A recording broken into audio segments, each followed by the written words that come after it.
हमारा टारगेट जो था मिलिट्री नहीं थी, हमारा सिर्फ टेररिस्ट अटैक था। टेररिस्ट अटैक में मस्जिदें कब से आने लग गई? ये 18.5 नॉटिकल माइल बठिंडा के अंदर गिरा है और एक जहाज जम्मू में गिरा है और दो जहाज जो अवंतीपुर में गिरे हैं। लोगों में अकल है ही नहीं, अकल की जगह सिर्फ गोबर बढ़ा है और वो भी गाय का, वो मूत्र पी पी के। अपने लोग, तुम लोग तो अपने मुल्क में टारगेट क्लिक करो, आके बाद में कहते हो कि पाकिस्तान ने कि इस तरह का तुम लोगों का तो हुक्मरान है मोदी। तुम लोग तो खैर मानोगे नहीं इस चीज को, लेकिन यस वी डिड इट, ताकि वो वापस आए अपने इंडिया में आए और आगे मोदी के गिरेबान पकड़े कि तेरी वजह से हम लोग इस तरह पूरे दुनिया में जलील हो रहे हैं, जो जहां मिलता है चपेड़े मारते हैं।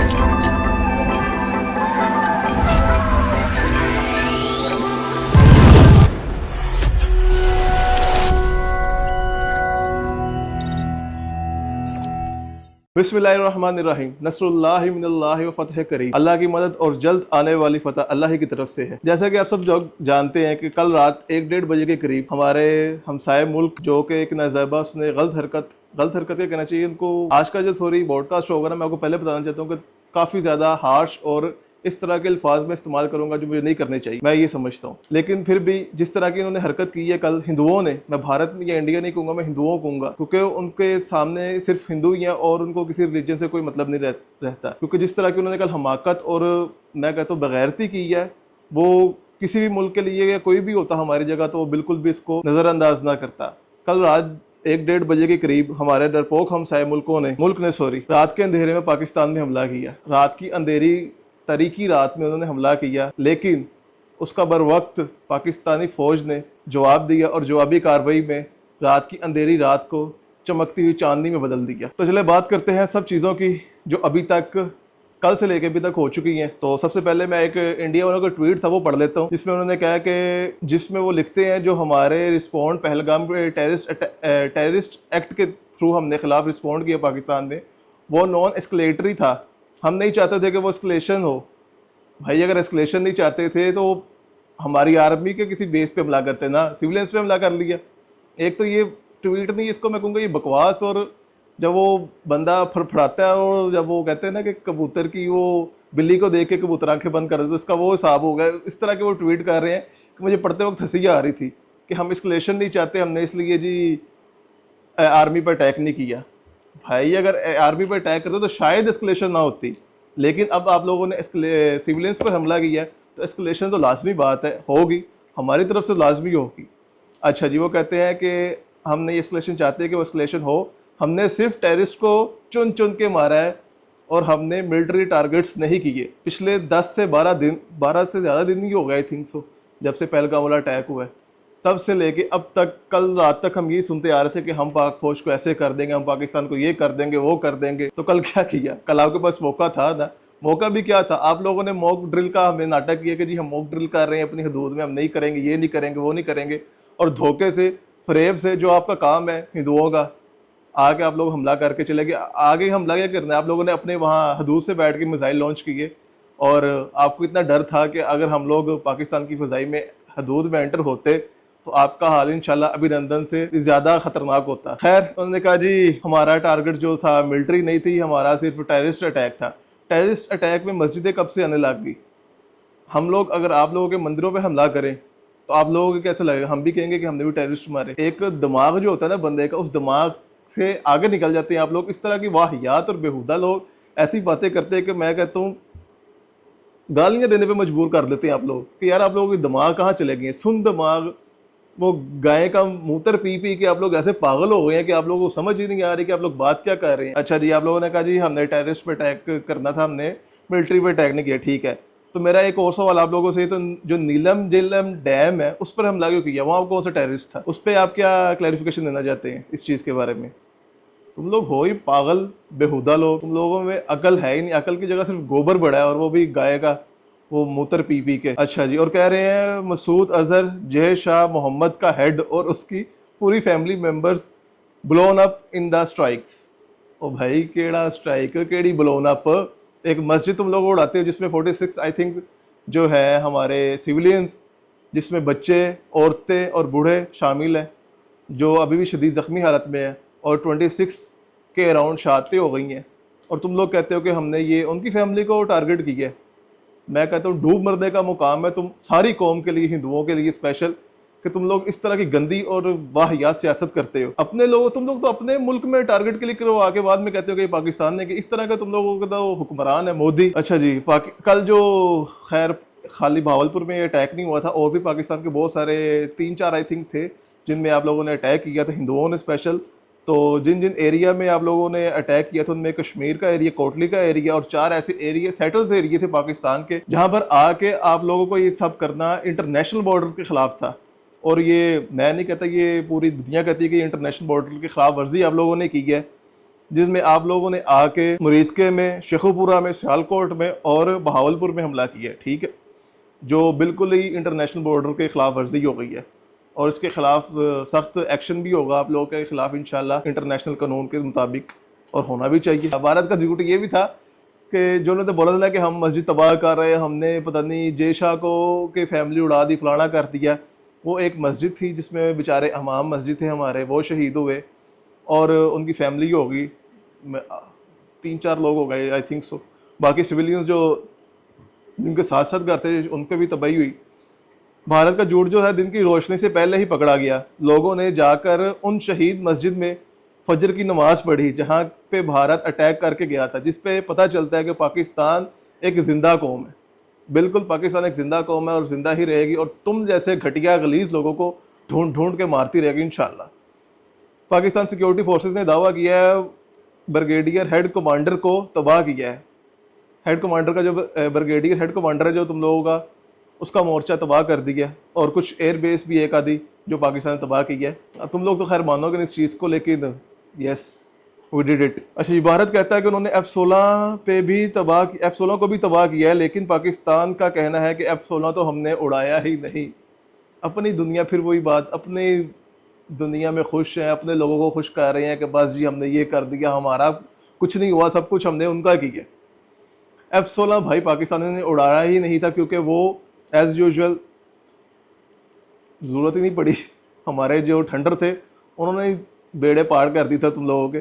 अच्छा जी, हिंदुओं का इंडिया का टुडे पे एक एंकर ने भी ये बात कंफर्म की है कि पाकिस्तान ने 3 जहाज़ उनके डिफरेंट जगहों पर तबाह किए, लेकिन साथ वाले जो बैठे हुए थे न्यूज़ एंकर के साथ जो थे, उन्होंने प्रेशर फ़ौरन डालना शुरू कर दिया कि अरे ये क्या बात कर रहे हो, इंटरनेशनल मीडिया पे ये बात नहीं करनी, उनको पता चल जाएगा, हमारी आवाम को पता चल जाएगा कि हमारा भी जो है ना तबाही हुई है।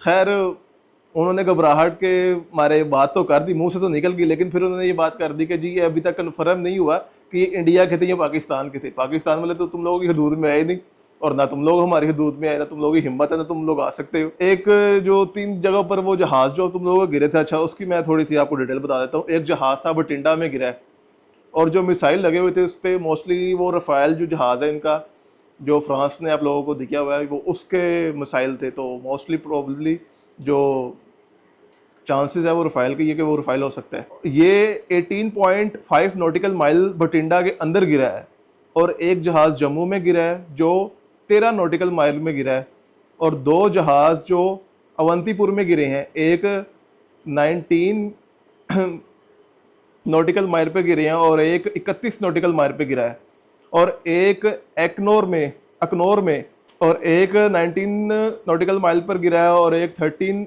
नॉटिकल माइल पर गिरा हुआ है, और एक अकनौर में 3.5 नॉटिकल माइल में गिरा है। और ये ड्रोन लेटेस्ट ड्रोन में से था इंडिया के, जो पाकिस्तान ने गिरा के तबाह कर दिया, और इंशाल्लाह ऐसे ही तबाह करते रहेंगे। और ये मोदी नहीं, ये गोदी मीडिया बोलती है, और ये गोदी मीडिया जिसकी गोद में बैठ के बोलती है ना, ये आप सब जो जानते हैं। हमारा इतना जो है ना हम लोग इतने गिरे हुए ही नहीं, हमारा मयार इतना गिरा हुआ नहीं है कि हम लोग इस तरह की बातें करें। आप लोग खुद वाकिफ़ है, आप लोग खुद जानते हैं। खैर अच्छा, अब आते हैं जब 2019 में मोदी ने 2 फाइटर जेट्स तबाह करवाए थे ना अपने, एक मिग फाइटर जो अभिनंदन चला रहा था, और एक दूसरा था Su-30 जो इंडिया में तबाह हुआ था, और एक जो हेलीकॉप्टर था वो अपने खुद ही तबाह उसने कर ली था अपने आप को, डर के मारे कि कहीं वो वहाँ से गोला बारूद ना पड़ जाए। तो तब मोदी साहब ने कहा था जी काश हमारे पास रफ़ाइल तैयारे होते तो आज जो है सूरत मुख्तलिफ होती। तो उसके लिए ये मैं अर्ज़ करता बताता जा रहा हूँ कि उसके बाद जो है इंडिया का तारीख़ का सबसे महंगा सौदा फ्रांस से, जो तकरीबन 9 से 10 अरब डॉलर्स का 36 रफ़ाइल ले लिए, और उसके बाद इंडिया में एक धूम मच गई थी कि भाई हम तो अब हमारी तो दुनिया बदल गई है, हम तो किसी और दुनिया में आ गए, we are big big world, और हम तो पता नहीं क्या कर लेंगे, फलाना कर लेंगे, ढमकाना कर लेंगे, और इस तरह की बातें ना इंडिया में जो है ना ज़ोरों शोरों से चलने लग गई थी। खैर, रफ़ाल तैयारे की सच में वैसे बात तो ये है कि वो सच में दुनिया के बेहतरीन जंगी लड़ाके तैयारों में से एक तैयार है, रफ़ाल तैयार है, जिसमें कोई शक भी नहीं है। और लेकिन अब 3 तैयारें जो पाकिस्तान ने रफ़ाल तबाह कर दी है, जिसपे अब फ्रांस वाले भी गालियाँ देते होंगे मोदी को कि हम इंडिया को किस हिंदुओं को दे बैठे हैं ये तैयारे कि जिनको इस्तेमाल करने नहीं आता। और खाली गालियों से काम नहीं चलेगा, फ्रांस वालों के ये रफ़ाल तैयारे की जो है ना अब डिमांड वो भी कम से कम हो जाएगी, क्योंकि अभी तक पहला रफ़ाल था जो उड़ा था और अभी पता चलना था कि रफ़ाल ने क्या करना था, क्या सर अंजाम देना था, और इंडिया वालों ने उसको पट्ठा बहा दिया। अच्छा, एक और न्यूज़ है, खालिस्तान लीडर गुरपतवंत सिंह पन्नू का भी बयान आया था। उन्होंने कहा कि आप लोग जो है ना इंडिया में वाघा बॉर्डर के थ्रू एंटर हो जाए अमृतसर वाली साइड से, हम लोग आपके आगे खड़े हैं, आप लोग आए, हम आप लोगों का दिल खोल के वेलकम करते हैं। और उसके अलावा पहली गोली अगर इंडिया वालों की तरफ से पड़ेगी तो हम खाएंगे, आप लोग पीछे रहेंगे। तो मैं कहता हूँ एक बड़ी अच्छी उन्होंने बात की, यार इंडियन आर्मी की तरफ से जो पहली गोली की ना वो हम लोग खाएंगे। तो मैं कहता हूँ कि एक ही दिलेर और नस्ली बंदे की निशानी होती है कि वो कहाँ पर स्टैंड लेता है एक ऐसे टाइम पे जहाँ पर दो मुल्क आपस में टकरा रहे हैं, और वो उस मुल्क में जिस मुल्क में वो रह रहे हैं उनको पता है कि इसके कॉन्सिक्वेंसेस जो है ना वो डिफरेंट होने वाले हैं इस बयान के बाद। लेकिन फिर भी सिख भाई हमारे भाई हैं, हम उनसे मोहब्बत करते हैं और हमेशा करते रहेंगे। आप लोगों की ये बातें और ये जज्बे हमें हमेशा ज़िंदगी में भी याद रहेंगे और आखिरत तक हमें याद रहेंगी ये चीज़ें। अच्छा, पहली बात तो ये है कि मैं अब आ जाता हूँ अपने फैक्ट्स एंड फिगर्स पे। जो इंडिया जब अपनी औकात दिखाने वाला था ना, तो कौन कौन सी कंट्री इसमें शामिल थी।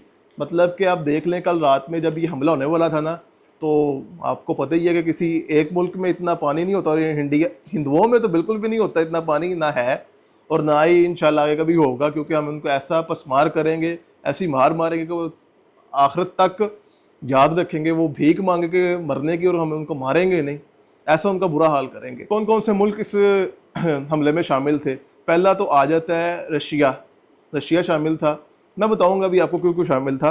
और दूसरा इसराइल भी शामिल, पूरा इसराइल तो शामिल है इसमें। और तीसरा आ जाता है फ्रांस। अच्छा, इनका मैं सारा आपको बता देता हूँ कैसे कैसे ये शामिल। अच्छा, फ्रांस का नाम मैं इसलिए भी ले रहा हूँ कि फ्रांस इसमें क्यों शामिल था, क्योंकि मतलब कि हमले से पहले कोई तकरीबन आप लगा लें 1-1:30 बजे अगर हमला हुआ था, उसका कुछ टाइम पहले, हमले से पहले एयर फ्रांस जॉन फ्रेंचा ने अपने एयरलाइंस को कहा कि पाकिस्तान एयर स्पेस मत यूज़ करना। अगर उनको पता ही नहीं था कि हमला होना, तो फिर तो वो इस तरह की बात ही ना करते कि पाकिस्तान की फ़ज़ाई हदूद ना इस्तेमाल करें, क्योंकि ये तो फिर जाहिर सी बात है कुत्ती चुराना रली सी। उनको पता था कि हमला होना है, और उनको फ़ायदा भी था इस हमले में। उनको फ़ायदा क्यों था ये भी मैं आपको बताता हूँ, फ़ायदा क्यों था। रफ़ाल जो है वो as you know German machinery है। अच्छा, जो इंडिया में फ्रेंच गवर्नमेंट का है ना, बहुत ज़्यादा स्टेक्स भी हैं। रफ़ेल पहली बार उड़ा था, और पहली बार फ्रेंच जहाज़ जो है उनकी टेक्नोलॉजी चाइनीज़ टेक्नोलॉजी के आमने सामने थी। अगर ये जंग होती है तो रफ़ेल मतलब कि जर्मन की टेक्नोलॉजी, और दूसरी तरफ जो हमारे पाकिस्तानी थंडर और दूसरे हैं वो चाइनीज़ टेक्नोलॉजी आमने सामने होनी थी, जिसका मतलब ये होना था जब कॉम्बैक्ट होना था तो फ्रांस वालों ने कहा था कि रफ़ेल तैयारे गिराएगा और हमारी जो है ना ऑटोमेटिकली जो डिमांड है वो बढ़ जाएगी और हमारे प्राइसेस भी हाई होंगे और हमें जो है प्रॉफिट ही प्रॉफिट होगा। तो ये सारा काम हो गया उनका उल्टा, और उनका प्रोग्राम तो बढ़ गया। फ्रांस का जो है अब वो लोग बेचारे गालियाँ दे रहे हैं, बाकी भी मेरे ख्याल पता नहीं पिछला ऑर्डर भी देते हैं वो जो ना इंडिया वालों ने नया ऑर्डर लिया है, तो वो भी देते हैं उनको कि नहीं कि भाई तुम लोग क्या कर रहे हो। मेरा ख्याल फ्रांस नहीं पूरी दुनिया ही अब कोई उनको ऑर्डर देने के लिए तैयार नहीं होगी। इस तरह के जहाज़ अगर वो उड़ाएंगे तो मेरा नहीं ख्याल कोई मुल्क उनको अपने कोई तैयारे जंगी इस तरह के देने चाहेगा, चाहे वो कितने भी महंगे क्यों ना हो, क्योंकि उसका मतलब यही होता है कि भाई अगर किसी ने भी उनका तैयारा उड़ाया और वो नाकाम हुआ तो पूरी इंटरनेशनल मार्केट में जो है ना उनका जो काम ख़राब हो जाता है। उनकी जितनी भी फ्यूचर ऑर्डर्स थे वो डिपेंड करते थे रफ़ाल जो है वो अच्छा परफॉर्म करे। बिल्कुल, रफ़ाल अच्छा परफॉर्म करेगा तो उनके फ्यूचर जो है ना डिमांड्स बढ़ेंगी। अच्छा, और ये फ्रेंच इंडस्ट्री के लिए क्रिटिकल फैक्टर भी था। बिल्कुल, और ये क्रिटिकल फैक्टर पता चल जाएगा इन चलाने वाले दिनों में। और तीसरा, इसराइल क्योंकि वही चाहता था कि सिविलियंस पर हमला हो, वो चाहता क्यों था सिविलियंस पर हमला हो, क्योंकि वो खुद की करता रहे फ़लस्तीनियों पर, हमास पे, गज़ा में। लेकिन जो बहुत घटिया हरकत हिंदुओं ने की है ना, वो ये की थी कि एटलीस्ट वो देख लेते जहाँ वो हमला कर रहे हैं वहाँ कोई किसी मतलब के मज़हब के, कौन कौन से मज़हब के लोग हैं वहाँ, हिंदू भी हो सकते थे, उनके अपने ही हिंदू हो सकते, यहूदी भी हो सकते थे, क्रिश्चियंस कम्युनिटी हो सकती थी, कोई भी हो सकती थी। उन्होंने किसी चीज़ का ख्याल नहीं किया, उन्होंने सीधा जो है ना मिसाइल लॉन्च कर दिए। और ये सीधी सीधी सिर्फ एक दहशतगर्दी में आता काम, और इसका कोई हल नहीं। क्योंकि जब पहलगाम पे अटैक हुआ था, सिविलियंस मरे थे, तब पूरे पाकिस्तान ने कहा था कि ये जो है ना टेररिस्ट अटैक है जिसको हम कंडेप्ट करते थे। और यही वही चीज़ सेम इन्होंने सिविलियंस पे की है, और ये पाकिस्तान के सिविलियंस पे की है इस दफ़ा हिंदुओं ने, जिसका हम भरपूर जवाब देंगे और मुंह तोड़ जवाब देंगे इंशाल्लाह। जब ये मिसाइल लॉन्च कर रहे थे ना, तब पाकिस्तान की फ़िज़ाई हदूद में, मतलब कि फ़िज़ाई हदूद में तकरीबन 57 इंटरनेशनल एयरलाइंस के एयरक्राफ्ट पाकिस्तान की फ़िज़ाई हदूद में थे, जो उन मिसाइलों के से बचते बचाते निकल गए कहीं ना कहीं से। आप खुद सोच रहे हैं 57 में से, मतलब कि अभी पाकिस्तानी ये नहीं है इनमें कोई भी एयरक्राफ्ट इसमें काउंट नहीं, 57 में से इनमें अभी पाकिस्तानी एयरक्राफ्ट नहीं है शामिल, 57 इंटरनेशनल फ़्लाइट्स में थे।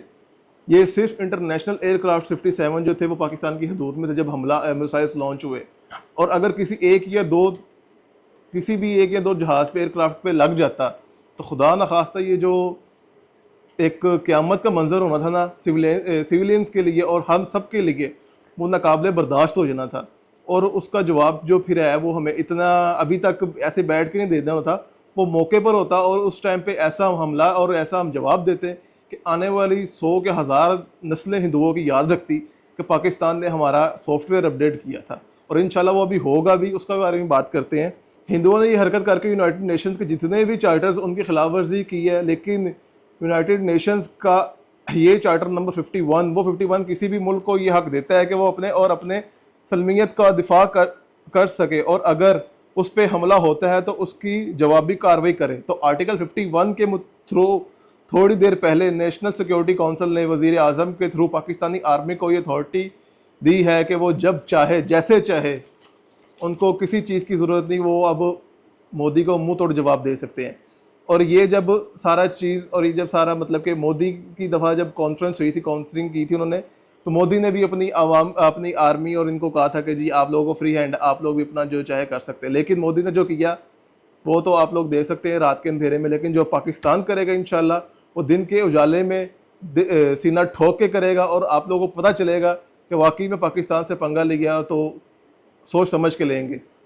क्योंकि पाकिस्तान अब चुप करके नहीं बैठेगा, वो आपकी नस्लों तबाह करेगा, और इंशाल्लाह ऐसे ही होगा। क्योंकि आप लोगों ने वो हमाकत की है जो हम बिल्कुल भी बर्दाश्त नहीं कर सकते, सिविलियंस तो बिल्कुल भी नहीं। अगर आप आर्मी में, हमारी आर्मी पे भी बिल्कुल नहीं हम बर्दाश्त करते। लेकिन एक बात आ जाती है कि अगर आप आर्मी पे भी करते जो चलो ठीक है, बांधने वाली बात आ जाती है कि आर्मी वर्सेस आर्मी वॉर चल रही है। ये कौन सी वॉर आपने शुरू कर दी कि आर्मी वर्सेस सिविलियंस, और ख़ुद अब छुप कर बैठ गए, अब बाहर भी नहीं निकल रहे। और जो लोग कह रहे हैं ना कि जी पाकिस्तान के हमने तैयारे गिराए, तो पाकिस्तान के अगर आपने तैयारा गिराया है तो अब प्रूफ दिखाएं, कहाँ पर तैयारा गिराया आपने? पाकिस्तान तो आपकी हदूद में एंटर ही नहीं हुआ। फिर आप लोग कहते हैं कि अगर पाकिस्तान हदूद में एंटर ही नहीं हुआ तो इंडिया के तैयारे कैसे गिरा दिए? तो मेरे भाइयों, मेरे दोस्तों, मैं आप लोगों को बताता जाता हूँ कि ये जो अब जंग होती है ना, ये ऐसे नहीं होती कि आमने सामने बिल्कुल खड़े होकर जंग कर रहे हैं, मिसाइल रॉकेट लॉन्चर्स हो रहे हैं।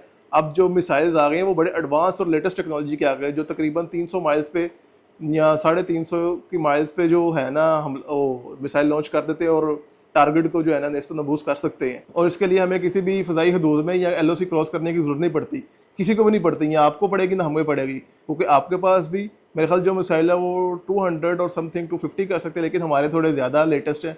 चाइना ने जो है ना हमें वो P5 मिसाइल जो हैं दिए हैं, जिनका सब ने आज देख लिया कारनामा। और हमारे शहीन्स जब उन पर बैठते हैं ना तो उनका जज्बा ही अलग होता है, उनका जोश ही अलग होता है। और वो जोश सिर्फ ऊपर नहीं नज़र आ रहा होता, वो नीचे पाकिस्तानी अवाम में भी नज़र आ रहा था, जो अल्लाह अकबर के नारे मार के उनका हौसला और बुलंद कर रही होती हैं। और जब पाकिस्तानी तैयारा अपने एयरबेस से निकलता है ना, तो वापस आने के लिए निकलता, वो शहादत के लिए निकलता है, या तो मर जाएगा या वो मार देगा।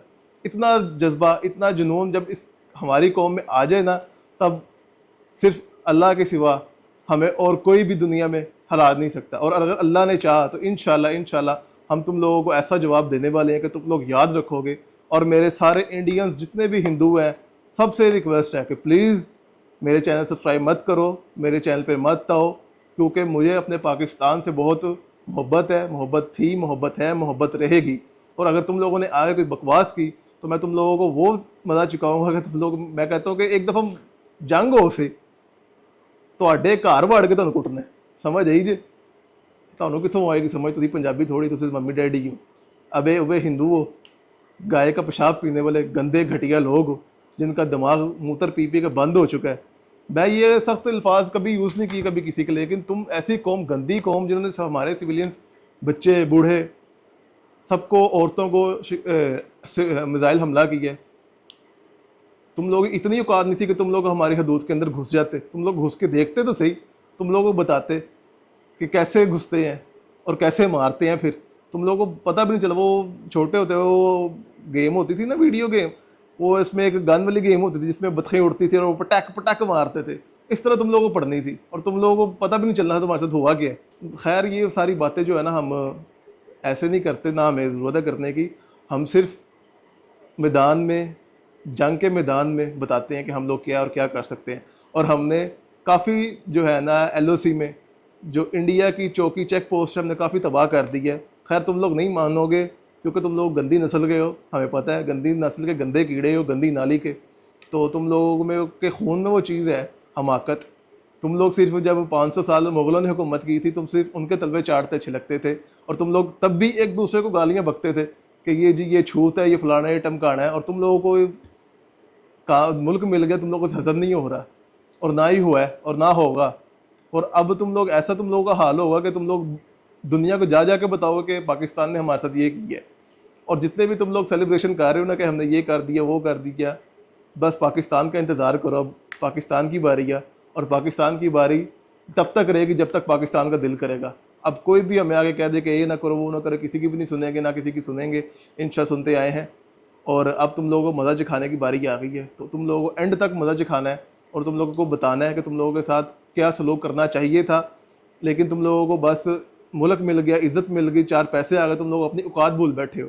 अब तुम लोगों को तुम्हारी औकात याद करवाने का वक्त आ गया है। तो इंशाल्लाह पाक आर्मी ज़रूर कराएगी, पाक आर्मी भी करवाएगी। और पाक आर्मी के अलावा अगर हम लोगों को मौका मिला तो हम लोग तो फिर भाई वो हाल करेंगे ना जो पाक आर्मी भी बख्श दे। शायद हम नहीं बख्शेंगे, क्योंकि तुम लोगों ने हमारे निहत्ते सिविल लाइन्स पे हमला किया जो हम बिल्कुल भी बर्दाश्त नहीं करेंगे। और वो भी रात के अंधेरे में। कायरो, तुम लोग इतने घटिया लोग हो, मुझे तो समझ नहीं आती कि तुम लोगों से बात भी क्यों कर रहे हो।